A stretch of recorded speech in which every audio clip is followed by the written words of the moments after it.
Welcome to The Explainer. Today, we are diving deep into the story of Haryana, a state in India that was literally born from a century-long fight for its own identity. But before we get into all that history, let's get our bearings. What does Haryana actually look like today? Let's start with its basic structure. Okay, so if you look at Haryana today, it's all neatly organized. At the very top, you've got 6 big administrative divisions.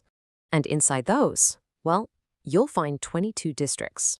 And if we zoom in even further, those districts are broken down into 80 subdivisions. So you've got this really clear structure, right? Divisions, districts, and then subdivisions. And here's a map showing you exactly what that looks like, with major areas you've probably heard of like Gurugram and Hisar. But, and this is the really interesting part, it wasn't always this way. Not even close. Haryana actually started with just 4 divisions. The structure was expanded later to the 6 we have now with the addition of Karnal and Faridabad, so the state's very bones have been growing and evolving. So that gives you the big picture of how the state is run. But believe me, it gets way more granular than that. I mean, just look at these numbers. You've got 94 local units called tehsils all the way down to 154 official towns. And then you look at the politics, 10 seats in the Lok Sabha, that's the national parliament, and 90 in the state assembly, the Vidhan Sabha. Everything is just meticulously laid out. It really is a well-oiled machine. But here's the kicker. This whole setup, it's actually pretty new. I mean, Haryana as an independent state has only been around for a little over 50 years. So how on earth did we get here? To understand that, we've got to jump in our time machine and go way, way back.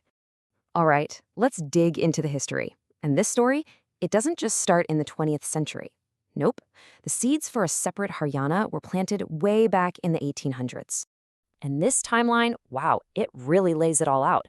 As soon as the region got merged with Punjab back in 1858, the whispers started.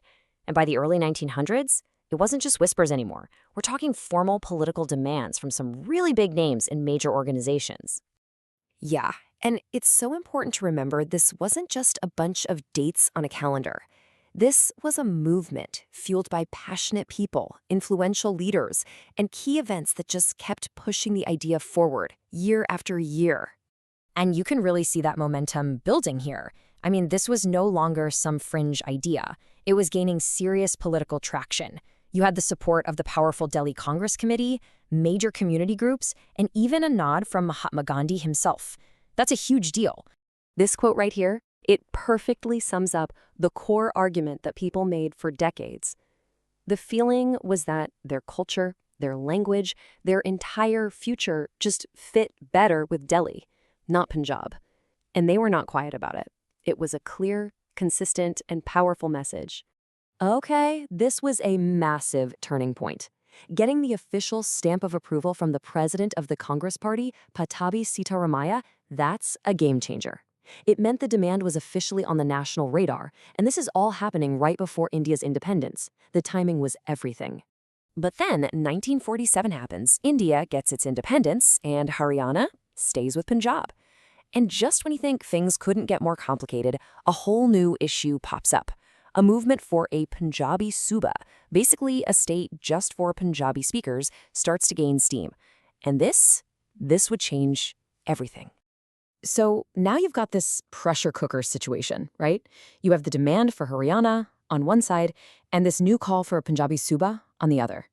The government, trying to keep the peace, decided to look for some kind of middle ground, a way to solve this without actually splitting up the state. And that brings us to this, the Sakar formula. It's named after Bhimsen Sakar, who was the chief minister back then. And it was, you have to admit, a pretty clever attempt to tackle the language problem head on. So here's the breakdown. They basically split the state into 2 zones, one for Hindi speakers and one for Punjabi speakers. Your zone's main language became the language of your school. But, and this is the really critical part, you were forced to learn the other zone's language as a second subject. No exceptions. And how did that go over? Well, not good, especially in the Hindi-speaking areas that would later become Haryana. The reaction was fast and it was loud. People there didn't see it as a fair compromise at all.